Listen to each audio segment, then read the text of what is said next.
Welcome back to Tanner Style. My name is Oliver Tanner. Welcome to my kitchen.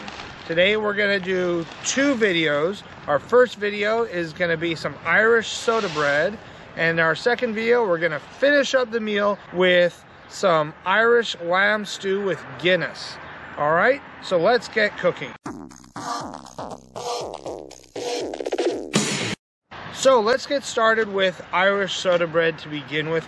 Irish soda bread is a really simple bread. You can find lots of recipes online. They're all pretty much the same because this is an extraordinarily simple kind of a bread.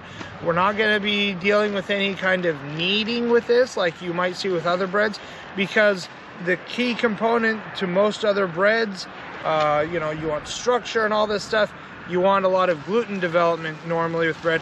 Irish soda bread, you don't have to worry about that. Our Irish soda bread that we're doing today has only 4 ingredients. So let's check out what we're putting in our bread today. So for our bread today, like I said, we've only got 4 ingredients. We've got some flour, we've got some baking soda, and the baking soda, this is gonna react with everything, and that's where we're gonna get our leavening. It's gonna have a chemical reaction that releases the air into our bread, gives it the nice structure that we want. We've got some salt to give it all flavor, and we've got some buttermilk, and that's it. All right, so let's get putting it all together. So as always, we're always going to start with our dry ingredients anytime we do a bread, right? So we've got our flour, we're gonna throw in our salt, and we're gonna throw in our baking soda.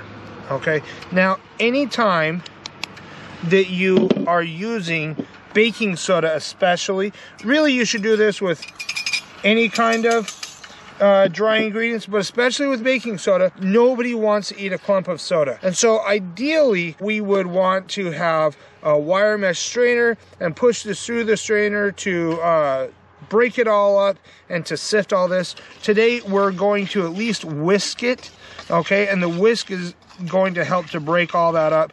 We just don't want to be eating any clumps of baking soda. It can really ruin an otherwise good dish. Got that whisked up. I think that's probably about it. So at this point, we're gonna kind of make just a little bowl inside of our dry ingredients, okay? Just a small cavity in there, and then we're gonna just add in our buttermilk. All of this has all been pre-measured out. I'm not gonna put the recipe down below because they're all pretty much the same, and really we're focused more on process on this channel than ingredients, okay? These are all really simple things. So right now, all we're going to do is we just want to incorporate all of this together, right? So mix it all up until it's a nice, even dough.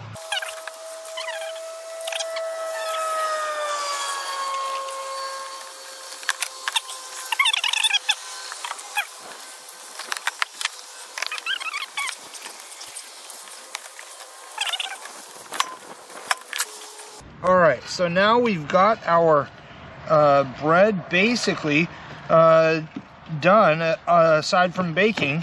So what we're going to do is we're going to kind of shape this into a ball or a boule, and the next step has more to do with the proper Irish treatment of the bread. The proper Irish treatment, we are going to want to bless the bread, okay, with a cross, okay, because Ireland is a very Christian nation, but because Ireland is also a land of magic, we also want to pierce the 4 corners so that we can let the fairies out. We do not want fairies trapped in our bread, and we want bread that is well blessed. We scored that pretty deeply, and that's all going to separate out when we bake it. And so we're going to put that in here. We're gonna bake it in our Dutch oven directly in the coals. And yeah, we're gonna put this on top of coals, put some coals on top of it, and it should bake just fine in there. And we'll check that out when it's done baking. So yeah, see you in a minute when we're pulling this out of the fire. Okay, well, we're by the fire now. We have let the bread cook. We're gonna pull out, getting all the coals off of our Dutch oven here. We've had the bread cooking for probably at least an hour. You don't necessarily need to cook it that long at home. Again, you know, we're using an uncontrolled heat source. Your oven should be able to give a better steady heat, and just follow whatever recipe you got. Or you can just cook it until it's done, which is what we did. So, let's open this up, see how it turned out, and the reveal. All right, ooh, that smells really good. So we've got a nice golden brown on there. You know, we can see, oh look, there's our little spots where we let our fairies out.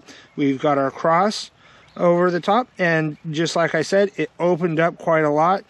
That baking soda allowed for all of that expansion, right? And then the buttermilk, a lot of steam comes out, and that kind of helps with that process. Anyway, so our bread is done. We are going to let this cool down for a little bit, and then after it's cooled, we are going to have this with our stew. We're going to put it all together in our next video, right at the end of that video. Thank you for coming and watching with Irish soda bread and being here as we've made this. You know, we're going to give it a try in the next video. Be sure to catch that. That should be linked at the end of this video. Please like, if you haven't already, then we'd love it if you would subscribe, and leave us a comment below if you like the way I did my beard today. I don't know, anything. Thanks for watching Tanner Style, and yeah, we'll see you in the next video.